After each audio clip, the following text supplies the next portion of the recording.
الحمد لله نحمده ونستعينه ونعوذ بالله من شرور أنفسنا من يهده الله فلا مضل له ومن يضلله فلا هادي له ونشهد أن لا إله إلا الله وحده لا شريك له ونشهد أن سيدنا وسندنا وحبيبنا ومولانا محمدا عبده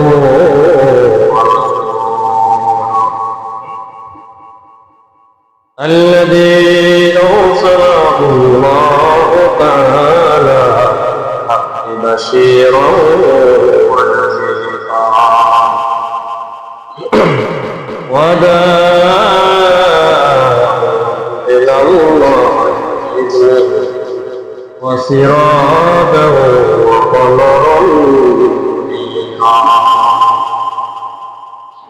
أما بعد فقد قال الله تعالى في كلامه المتين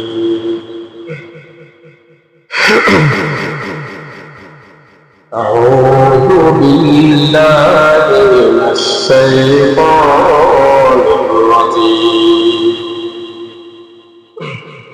بسم الله الرحمن الرحيم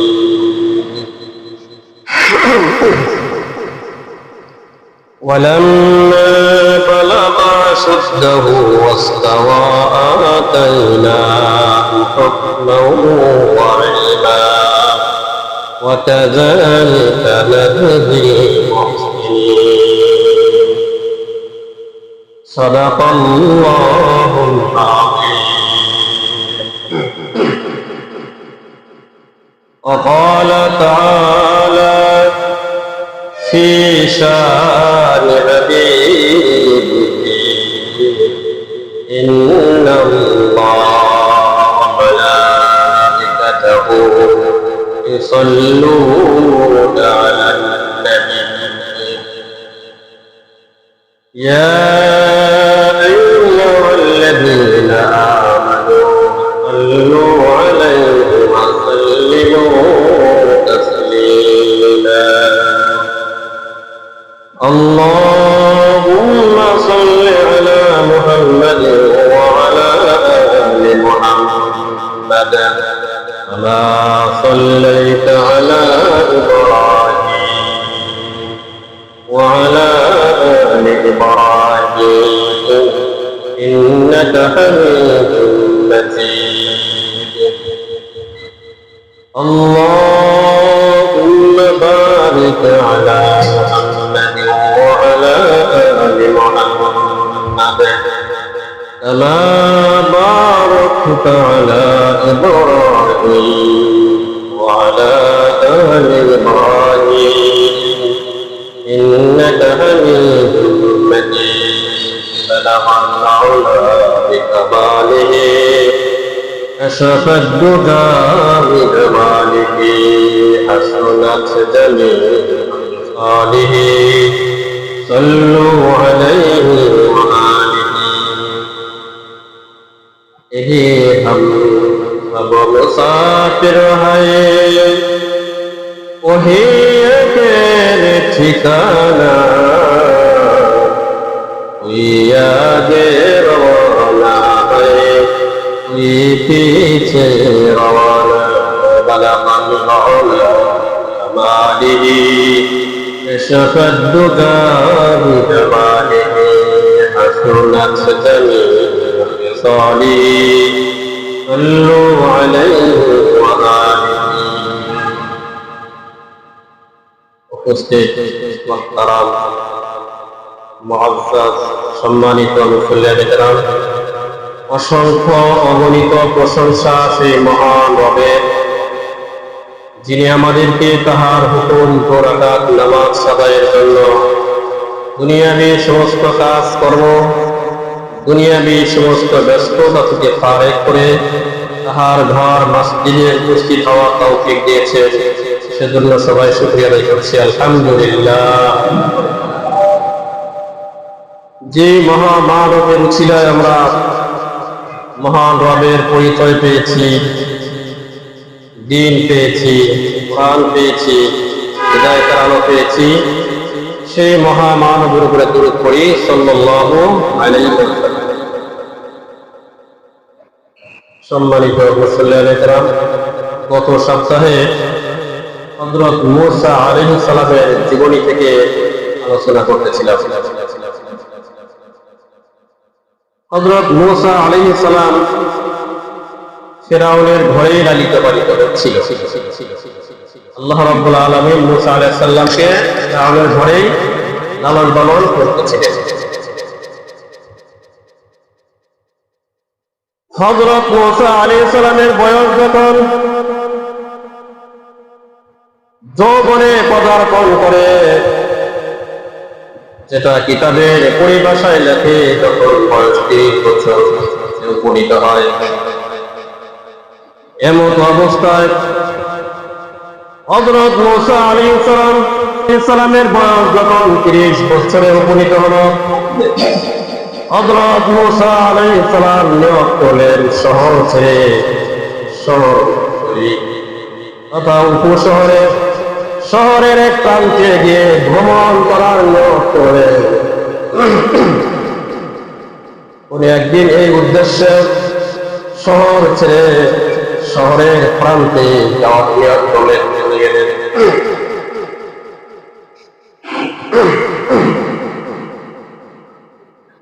এমত অবস্থায় হযরত মূসা আলাইহিস সালাম ভাবতেছিলেন, দেখতে পেলেন একজন কিপ্তি এবং একজন সিপ্তি তথা ফিরআউনের বংশধর এবং বনি ইসরাইলের একজন লোক দুজনের মাঝে ঝগড়া হচ্ছে। বনি ইসরাইলের যে লোক তাকে ফ্রিতে কাজ করাবার জন্য ওই কিপ্তি চেষ্টা করছে, যেহেতু কিপ্তিরা ছিল তখন ক্ষমতায়, তাদের হাতে ছিল ক্ষমতা, বল প্রয়োগ করে বনি ইসরাইলের ওই লোকটিকে কাজ করাতে বাধ্য করতেছিলেন। এমত অবস্থায় হযরত মূসা আলাইহিস সালামকে যখন বনি ইসরাইলের ওই লোকটি দেখলো, ওই লোকটি হযরত মূসা আলাইহিস সালামকে দেখে চেনার পরে বনি ইসরাইলের ওই লোকটি হযরত মূসা আলাইহিস সালামকে আহ্বান করলেন, ডাকলেন, ডেকে সাহায্য চাইলেন। হযরত মূসা আলাইহিস সালাম তাদের কাছে যখন গেলেন, মূসা আলাইহিস সালাম যখন তাদের কাছে পৌঁছলো, পৌঁছার পরে তাদেরকে তাদের অবস্থা সম্পর্কে জিজ্ঞাসা করল। দেখলো ওই কিপ্তি লোকটি ওই সিপ্তির উপরে তথা বনি ইসরাইলের ওই লোকটির উপরে অনার্থক জুলুম চালিয়ে দিচ্ছে। এজন্য হযরত মূসা আলাইহিস সালাম ওই কিপ্তি লোকটিকে বুঝাবার চেষ্টা করলো, তুমি যে কাজটি করছো এটা হলো কিন্তু ওই কিপ্তি বুঝার চেষ্টা করলো না। যেহেতু মূসা আলাইহিস সালাম বারংবার চেষ্টা করার পরে বুঝলো না, মূসা আলাইহিস সালাম হাতের দ্বারা একটি আঘাত করলেন তথা একটি ঘুষি মারলেন, সাথে সাথে ওই কিপ্তি লোকটি মারা যায়। যখন এলাকায় আলোড়ন সৃষ্টি হয়ে গেল, একজন কিপ্তি লোককে হত্যা করা হয়েছে, কিন্তু ওখানে দেখো অন্য কেউ উপস্থিত ছিল না, কিন্তু কে মেরেছে এটা জানে না। ফিরআউনের কাছে যখন বিচার দেওয়া হলো, ফিরআউন তাদেরকে বলল, কে তাকে হত্যা করেছে, তোমরা তাকে আমার সামনে উপস্থিত করো, তার পরিচয়টা আগে তুলে ধরো। যদি তোমরা হত্যাকারীকে এনে দিতে পারো হত্যাকারীকে যদি শনাক্ত করতে পারো তাহলে তাহার উপযুক্ত বিচার করা হবে। দ্বিতীয় দিন হযরত মূসা আলাইহিস সালাম আমার শহরের প্রান্তে হাঁটতেছিলেন। এমত অবস্থায় দেখতে পেলেন বনী ইসরাইলের ওই লোক এবং আর একজন কিপ্তির মাঝে ঝগড়া হচ্ছে। ওই বনী ইসরাইলের লোকটি মূসা আলাইহিস সালামকে ডেকে আবার ডাকলেন সাহায্যের জন্য। যেহেতু মূসা আলাইহিস সালাম অন্যায়ভাবে একজনকে হত্যা করেছিল, আল্লাহর কাছে তওবা করেছে, মাবুদ আমি অন্যায় করেছি, ভুল করেছি, এইভাবে অনার্থক কাউকে হত্যা করা এটা কোনো অন্যায়, সুতরাং আমাকে মাফ করে দাও।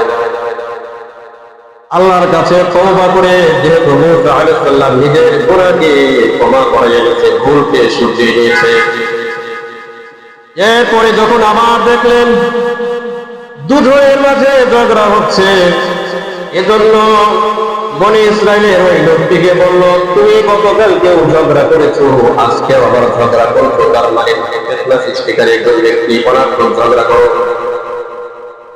এই কথা বলে হযরত মূসা আলাইহিস সালাম ওই শিবটির দিকে তথা বনী ইসরাইলের দিকে হাত অগ্রসর করে, এমত অবস্থায় ওই বনী ইসরাইলের লোকটি মনে করে কালকে একজন কিপ্তিকে হত্যা করেছে, আজকে আমার দিকে হাত বাড়িয়ে দিয়েছে, মানে হলো আমাকে হত্যা করবে।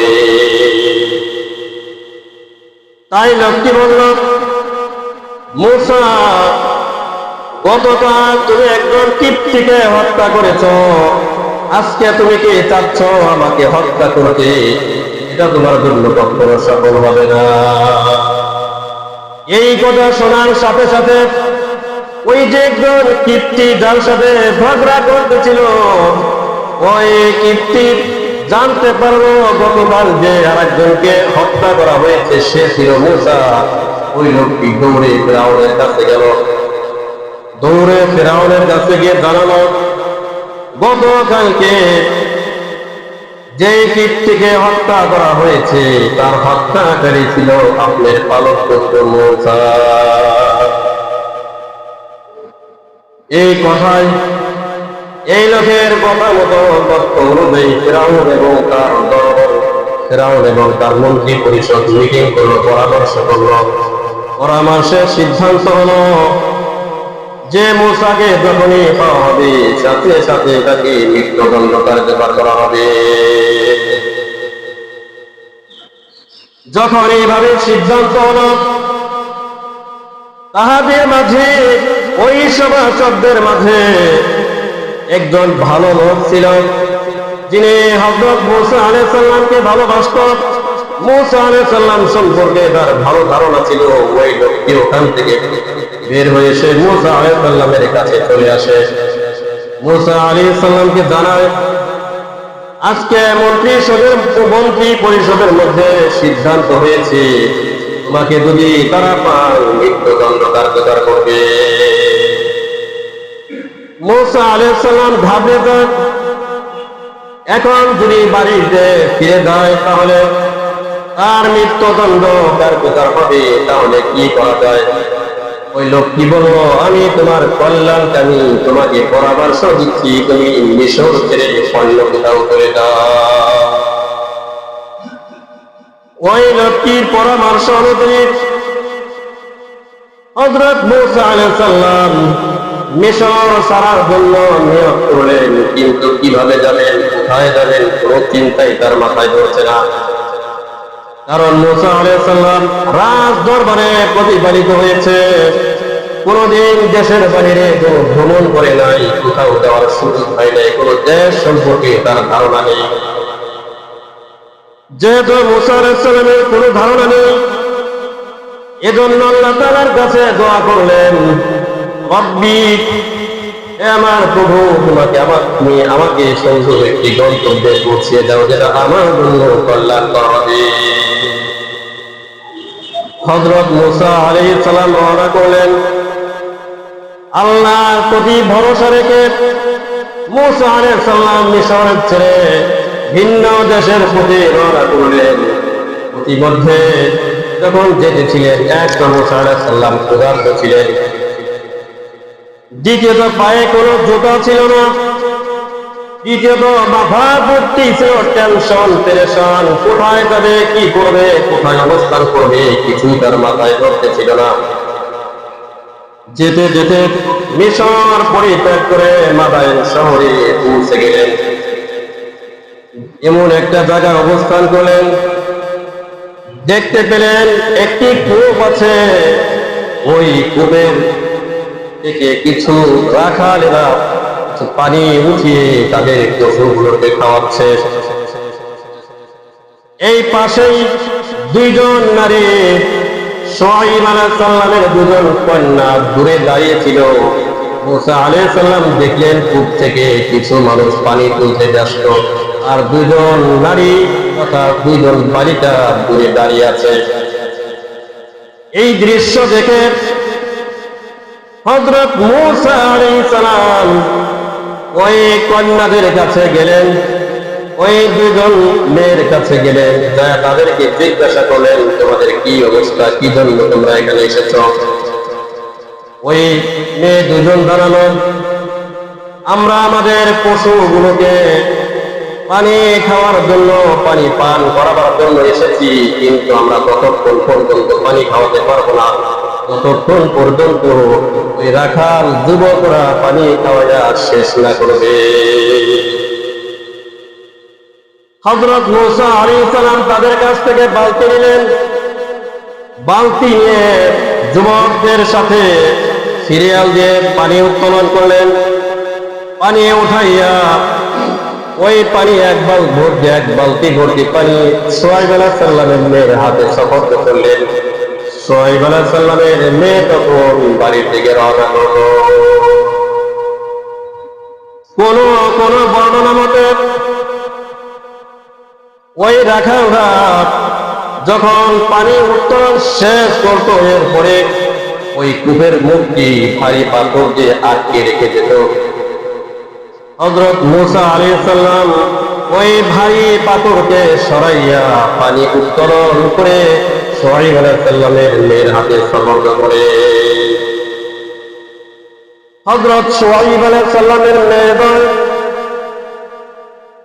অন্য দিন যেভাবে দেরি করে বাড়িতে ফিরে, কিন্তু আজকে অনেক আগে বাড়িতে পৌঁছে গেছে। হযরত শুআয়ব আলাইহিস সালাম জিজ্ঞাসা করে, দৈনিক তোমরা দেরি করে বাড়িতে ফিরো, আজকে এমন কি ঘটনা ঘটেছে যার দরুন তোমরা এত আগে বাড়িতে পৌঁছতে সক্ষম হলে?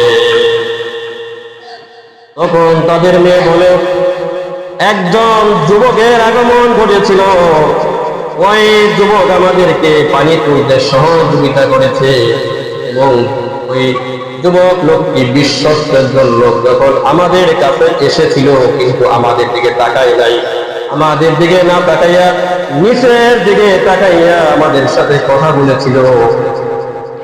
ওই লোকটি যেমন শক্তিশালী তেমন ভাবে ওই লোকটি বিশ্বস্ত আমানতদার। শুআয়ব আলাইহিস সালাম তাদের এই কথা শুনে তাদের মেয়ে, বড় মেয়ে সফরাকে বলে দিলেন, যাও ওই ছেলেটিকে আমাদের বাড়িতে ডেকে নিয়ে আসো। যখন শুআয়ব আলাইহিস সালামের মেয়ে মুসা আলাইহিস সালামের কাছে আসলেন, আসার পরে দেখতে পেলেন মুসা আলাইহিস সালাম গাছের নিচে ক্লান্ত অবস্থায় বসে আছে। হযরত মুসা আলাইহিস সালামকে জানালেন, আমার পিতা তোমাকে আহ্বান করেছে, ডেকেছে। তুমি যেহেতু আমাদের উপকার করেছ, এই উপকারের বিনিময় দিবে।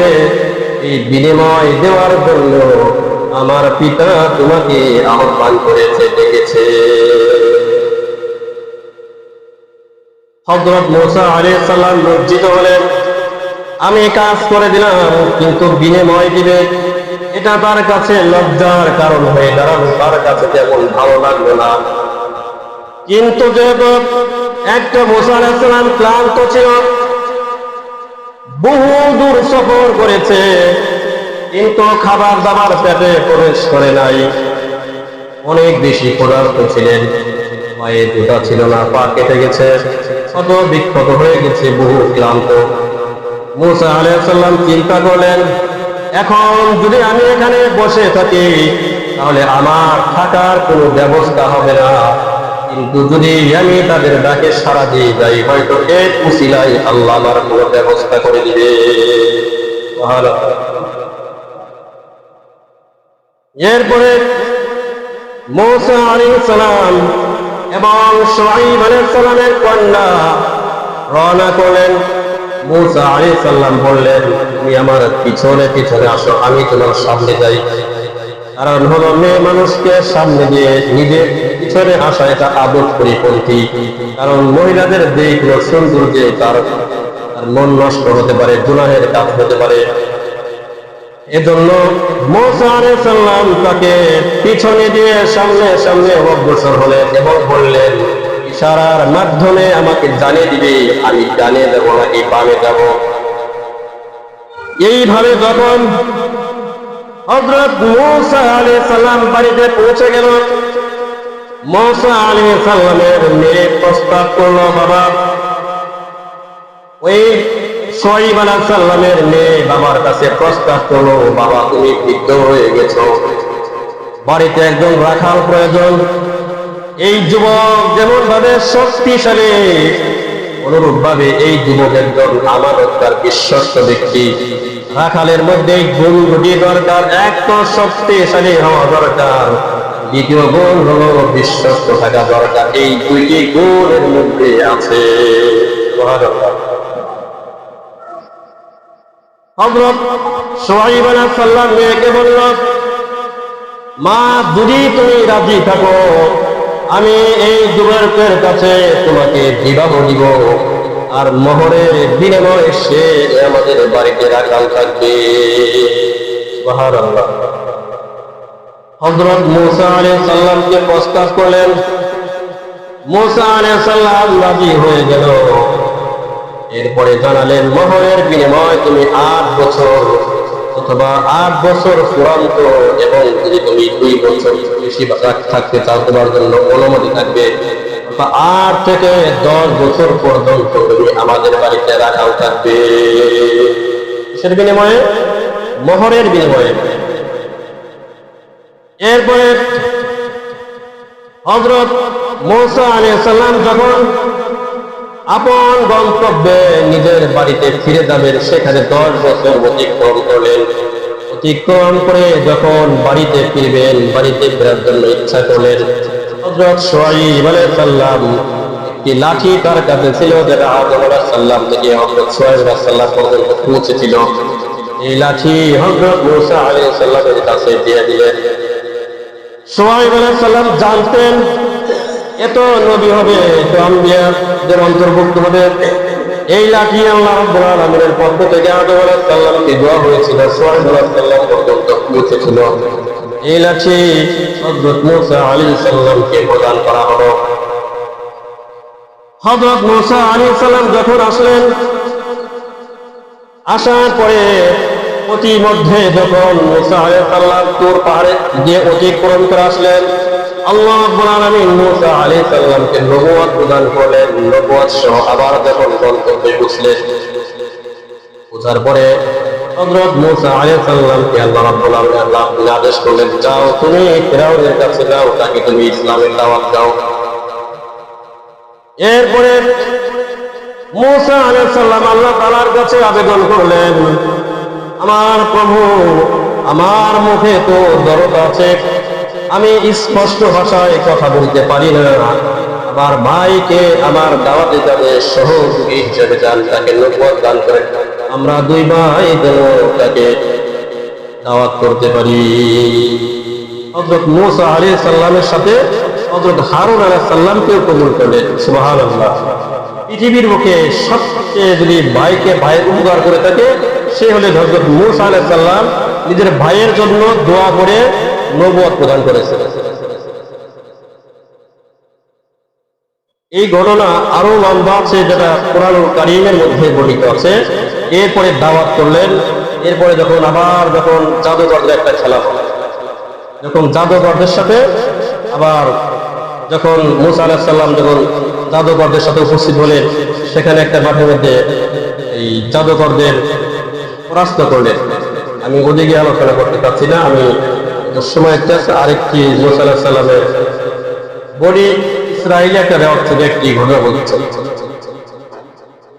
মুসা আলাইহিস সালামের জীবনী অনেক লম্বা, যদি মনে করেন যে এক মাস না কয়েক মাস দিয়ে আলোচনা করে, কোরআনের মধ্যে সবচেয়ে বেশি মুসা আলাইহিস সালামের ঘটনা বর্ণনা করা হয়েছে। যদি কোরআন থেকেই বর্ণনা করা হয়, অনেক লম্বা আলোচনা। আমি অন্য একটা ঘটনা বলতে চাচ্ছি, সেটা কোন হাদিসের মধ্যে নেই, বনি ইসরাইলি রেওয়ায়াত, তবে বর্ণনা করা যায়।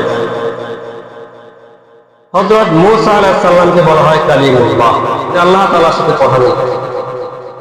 পরে একদিন হযরত মুসা আলাইহিস সালাম